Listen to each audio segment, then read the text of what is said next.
Please, sit down, make yourself comfortable. This won't take long, but I promise it's a story you won't forget. My name is Evelyn Carter.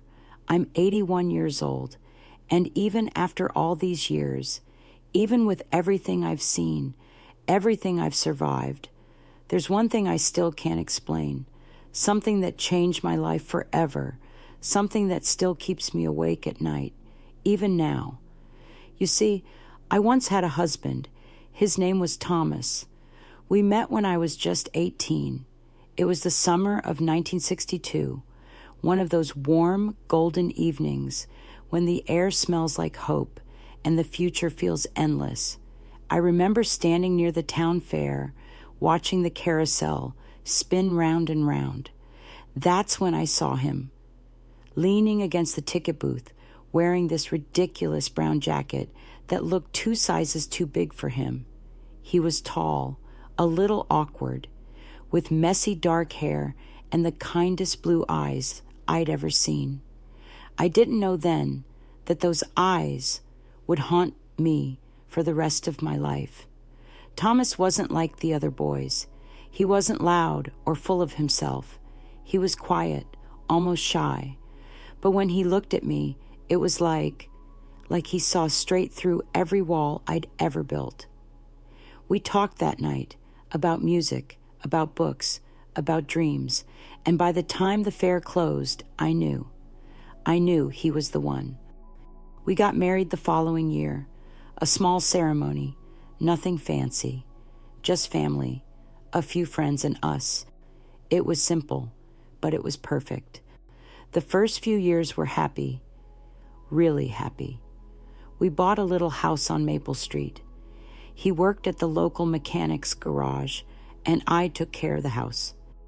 We didn't have much, but we had each other. And back then, that was enough. But then, everything changed.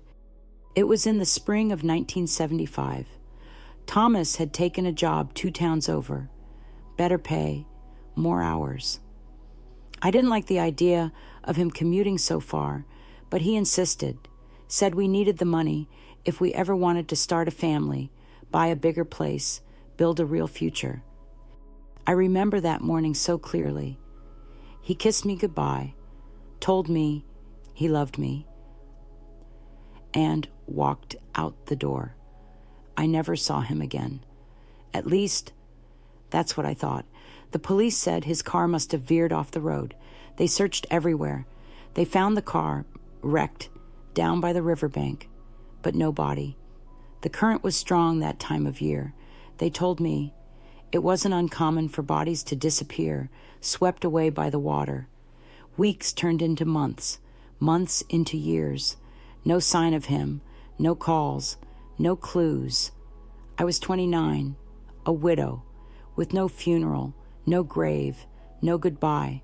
People told me to move on, that he was gone, that I had to accept it. But how do you accept a goodbye that never came? For years, I carried that hole in my heart. I built my life around the emptiness. I grew older. My hair turned gray. My hands, once young and steady, became fragile and worn. I buried my parents. I watched my friends grow old. Some pass away. Life moved on. But I never stopped thinking of him.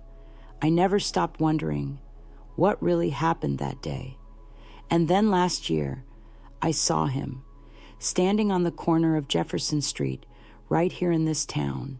Same messy dark hair, same ridiculous brown jacket, and those same unforgettable blue eyes. But there's one thing I haven't told you yet. He looked exactly the same as the day he left. Not older, not weaker, not changed. And that's when my whole world unraveled. At first, I thought my mind was playing tricks on me. I mean, 80 years old. Sometimes your eyes see what your heart desperately wants to see. That's what I told myself. Maybe it was just someone who looked like him. After all, it had been more than 40 years. People change. Faces change. Memories, they can lie to you. But the moment I saw him, My heart didn't hesitate. It knew. It screamed his name inside me. It wasn't just his face, his hair, his jacket. It was the way he stood, the way he looked around, almost absent-mindedly, as if the world was moving, but he wasn't quite in sync with it. It was him. It was Thomas. And the strangest part, he didn't notice me. He just crossed the street, hands in his pockets, and disappeared into the crowd as if he had no idea I existed, no idea who I was. I stood there, frozen, trembling, my shopping bag slipping from my hand, groceries rolling out onto the sidewalk. But I couldn't move. I just couldn't believe what I was seeing. I went home that day with shaking hands and a heart beating so hard it felt like it would burst. I barely slept. I just kept replaying that moment over and over again. Could it really be him? Could Thomas, my Thomas, still be alive? And why? Why hadn't he aged a single day? The next morning, I went back to Jefferson Street. I walked up and down for hours. I sat at the cafe on the corner. I watched the crowd like a hawk, praying that I would see him again. Days passed. Nothing. People came and went, but not him. Part of me started to wonder if maybe I had imagined it. If maybe, after all these years of loneliness, my mind had simply conjured him up like a cruel trick. But then, on the 5th day, I saw him again, standing in front of the bookstore across the street. Same clothes, same hair, same youthful face. This time I didn't hesitate.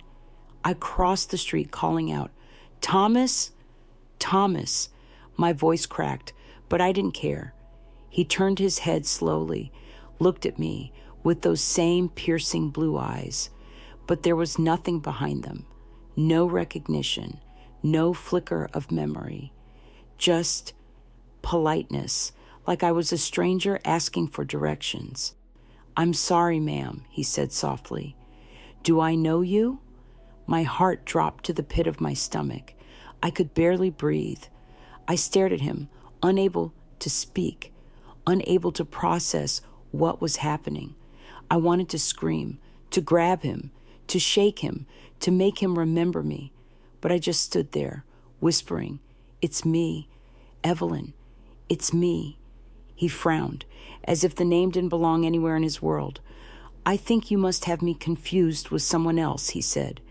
Then he smiled, a gentle, distant smile, the same smile that once made me fall in love, and walked away. I stood in that street for what felt like hours. I must have looked mad to the people passing by. An old woman talking to herself, crying to herself.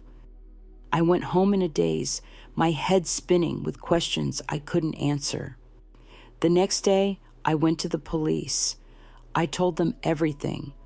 The disappearance, the accident, the car by the river, the man I'd just seen, the young officer who spoke to me.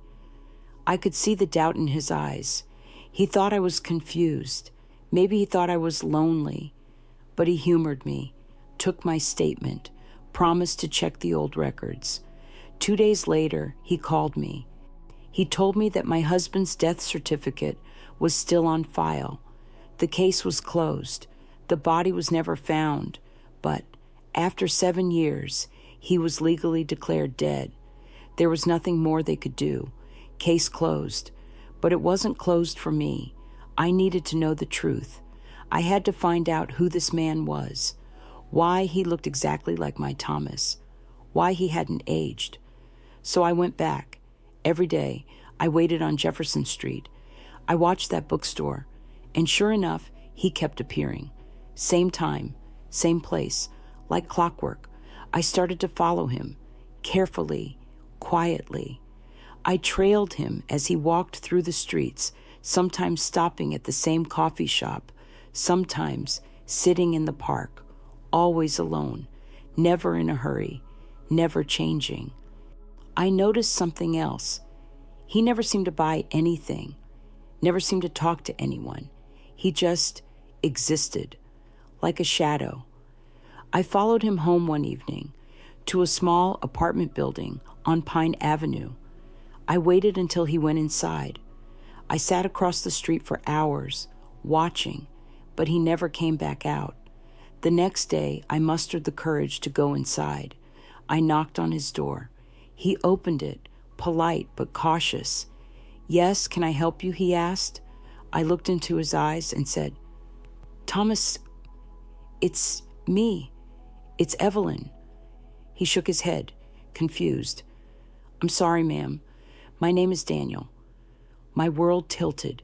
Daniel? Who was Daniel? Why did he have Thomas's face, Thomas's voice, Thomas's everything? I begged him to listen, to give me a moment to explain. He hesitated, but eventually he let me in, and that's when I saw it. Photographs on the wall, pictures of him, Daniel, standing in front of landmarks I recognized from this town, but the dates on the photos, they were from the 70s, the 80s, the 90s, and he looked exactly the same in every single one. Not a day older, not a single wrinkle, not even the hair had changed. I turned to him, my hands shaking. "Who are you?" I whispered. He looked at me, and for the first time, something flickered in his eyes. "I don't know," he said, and that was when I realized this was much bigger than me, much bigger than Thomas. Something was deeply wrong. For the next few weeks, I couldn't think of anything else. My entire world, my entire understanding of reality had been flipped upside down. I couldn't sleep. I couldn't eat. I spent my nights sitting by the window, staring at the streetlights, wondering if I was going mad. But deep down, I knew I wasn't. I knew what I had seen. I had spoken to him, touched him. It wasn't a dream. It wasn't grief playing tricks on me. This man, Daniel, or whoever he really was, wasn't just a lookalike. He was Thomas, or at least some version of him. I started digging. I searched public records. I spent hours at the library scrolling through archives, old newspapers, obituaries, anything I could get my hands on. And the deeper I dug, the stranger it became. There was no birth certificate for a Daniel Reed, the name he had given me, matching his age and description. No school records, no employment history prior to 1975. It was as if he had simply appeared out of thin air that very year. The same year, Thomas disappeared. I found neighbors in his apartment building. They told me he had lived there for decades, never seemed to age.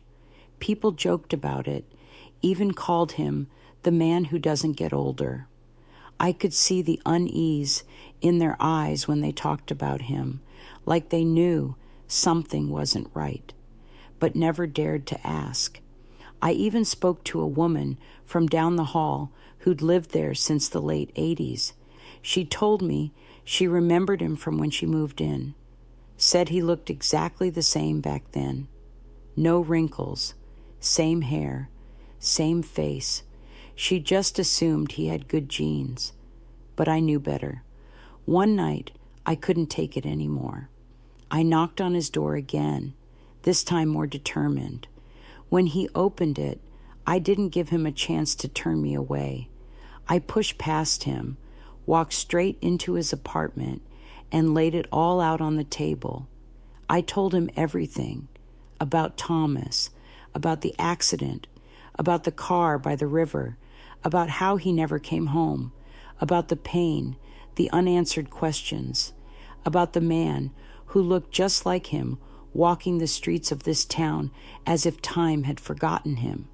His face changed as I spoke. His expression shifted from polite confusion to fear, pure, raw fear. I don't know who I am, he finally admitted, his voice shaking. I've been here, living like this, for as long as I can remember. But the thing is, I don't remember. Not really. It's like my life starts in fragments, scattered pieces that don't fit together. He held up a photograph, one I hadn't noticed before. A black and white picture of him, younger, but exactly the same as now, standing beside an old car, the same model as Thomas's car, the one they found wrecked by the river. I took the photo, my hands trembling. On the back, in faded ink, was a date. March 14th, 1975, the day Thomas disappeared. I felt my knees buckle, my heart pounding so hard I could hear the blood rushing in my ears. "How is this possible?" I whispered. "Who? What are you?" He looked at me, tears welling in his eyes. "I don't know," he said again, his voice cracking, "but I've been having dreams that feel real. A house on Maple Street, a woman with green eyes, your eyes, a car by the river. But I wake up, and it's all gone. I'm here. I've always been here, but I've never aged, never changed, and I have no idea why." A cold shiver ran down my spine. I started to wonder if maybe this wasn't a miracle. Maybe it wasn't fate. Maybe it was something much darker, a mystery that had been hidden for decades, a truth that someone or something didn't want me to find. And yet I couldn't stop. I had come too far. I needed to know the truth. I needed to know what really happened to my husband, to Thomas. And that was the moment I decided I would find out, even if it destroyed me. The next days were a blur of obsession. I couldn't eat. I couldn't sleep. My mind was consumed by that apartment, by his face, by those eyes I had once stared into, full of love, and now stared back at me, hollow, confused, lost. But they were still his eyes. I started connecting dots I didn't even know existed. I dug deeper into the archives, beyond the public records, old news reports, missing persons files, even conspiracy theories I would have laughed at in my younger years. But when reality starts breaking its own rules, you learn to open your mind to things you never thought possible. And that's when I found it. A newspaper clipping, dated March 15th, 1975, the day after Thomas disappeared. The headline wasn't about him. It wasn't about the car accident. It was tucked away in the corner of the page, barely noticed. Mysterious lights reported over Riverview Forest. Locals claimed to witness strange phenomena. I felt my pulse quicken. The forest, the same area near the river where Thomas's car was found. I read the article, my eyes devouring every word. Witnesses had reported glowing lights hovering over the trees, strange humming sounds, electrical disturbances. Most dismissed it as mass hysteria, or maybe kids playing with flares, but a few locals swore it was real, that something had happened that night.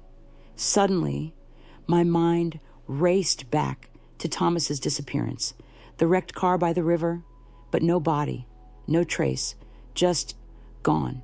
And now, decades later, a man walking the streets, unchanged, unaged, carrying fragments of memories that weren't his.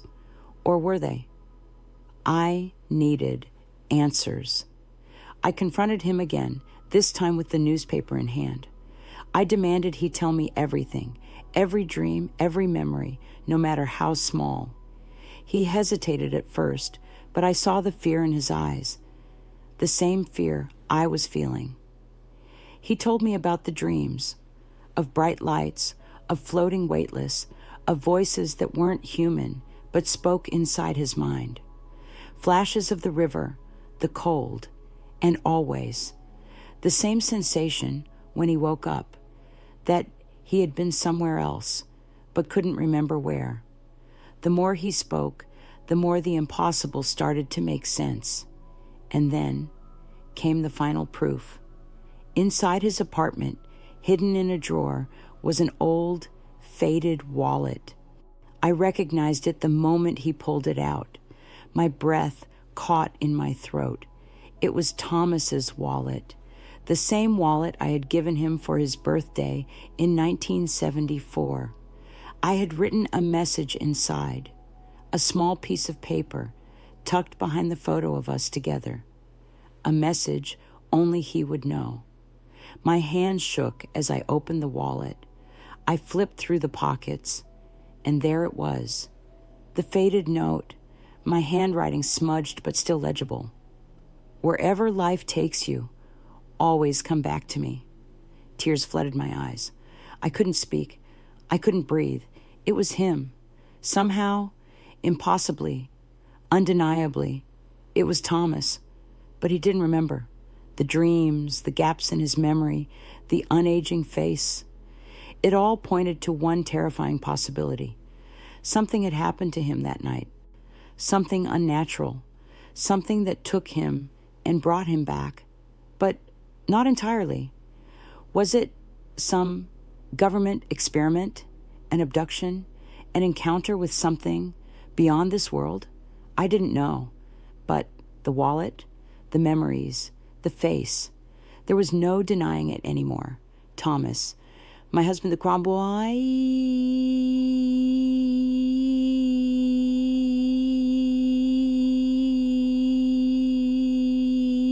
of my life at book by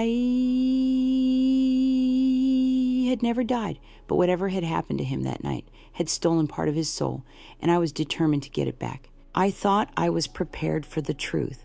After everything, the dreams, the photographs, the wallet, the impossible youth, I believed I had seen the worst. I believed that whatever had happened to Thomas that night by the river, however dark or unnatural, I could face it. I started digging not just into local history, but into the stories most people dismiss, the whispered rumors, the hidden files, the government reports buried beneath layers of denial. And that's how I found her. A woman named Margaret Holloway, 86 years old, living 2 towns over in a small nursing home. Her name kept coming up in old UFO enthusiast forums, conspiracy groups, the kind of places people like me, logical, ordinary, used to laugh at. But not anymore. I visited her. When I walked into her room, she looked at me like she already knew. Her eyes, sharp, knowing, filled with the kind of pain only someone who's seen the impossible can carry. "I've been waiting for you," she said. How do you know who I am?" She smiled faintly, tapping a worn photograph on her bedside table. I picked it up. My breath caught. It was Thomas, but not just him. Standing beside him was me, except I wasn't in that photograph. At least I didn't remember ever posing for it. I studied it closer. It was me, but slightly different. My hair was longer, the clothes older, the backdrop not a place I recognized. 1962, Margaret said, but not this 1962. I stared at her, my heart racing, my mouth dry. She explained everything, slowly, carefully, and with each word, my understanding of the world shattered. She told me about the loop, a tear in time, a fracture that appeared near Riverview Forest decades ago, an anomaly that pulled people out of their lives and sometimes sent them back. But when they came back, they weren't the same. They carried pieces of other timelines, fragments of other versions of themselves. Some came back, untouched by time. Others never remembered the life they left behind. My Thomas had fallen into the loop that night. The crash wasn't an accident. It was a breach. He had been taken, slipped through time, and when he returned, he wasn't from this version of life. The man I met, Daniel, he was Thomas. He was a version of him, pulled from another timeline, One where we never met, one where our lives never intertwined, yet echoes of our love still lingered. That's why he recognized the dreams. That's why he carried the wallet. My husband hadn't died, but the man I loved, the version of him who promised me forever, was gone, lost in time. This man walking through life, ageless, lost, incomplete, was a stranger carrying his face and fragments of his soul. For a long time, I cried for the life I lost, for the man I would never truly get back, for the cruel trick the universe had played on both of us. But eventually, I stood up, I wiped my tears, and I made peace with it. Because love, it doesn't obey the rules of time. It lingers, it echoes, it finds ways to survive, even across fractured timelines and impossible distances. And though I may never hold my Thomas again, I know that somewhere in some version of this world, we are still together. Maybe in another timeline, we're still young. Maybe we're dancing at the fair, laughing under the carousel lights. And maybe, just maybe, that's enough